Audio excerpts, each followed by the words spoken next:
Comments করো, তোমার খাওয়া ছাড়া আর কোনো কাজ আছে নাকি জীবনে? খাওয়া ছাড়া আর কিছু শিখেছো? দেখো কি গরম পড়েছে আর কাঠফাটা রোদ মধ্যে এখন করতে হবে ভিডিও, তার জন্য ললিপপ আর চাউমিন বানিয়েছি, এদিকে মাছ ভাজা, এদিকে চাল কুমড়োর তরকারি, সাথে যে পটলের দোরমা, কত কিছু রান্না করেছি ভাত খাওয়ার জন্য।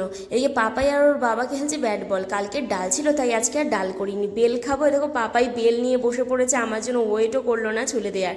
তো যাই হোক, সব কাজ টাজ করে দুপুরবেলা শুয়েছিলাম আর পাপাই ওর বাবা চলে গেছে ঘুরতে, আমি আর যেতে পারলাম না, পুষিকে খেতে দিলাম। আর এইদিকে দেখো কত থালা বাসন রয়েছে। আজকে এই বিকেলবেলা একটু ঘরটর গুছিয়ে জল আনতে হচ্ছে রাস্তা থেকে, তার কারণ আমাদের পাম্পটা খারাপ হয়ে গেছে। উঠোনটা ঝাঁট দিয়ে নিচ্ছে, এই যে মিস্ত্রি এসছে, এটা নিয়ে গেছিলো দুপুরবেলা, খুলে এখন ঠিক করে দিয়ে গেল।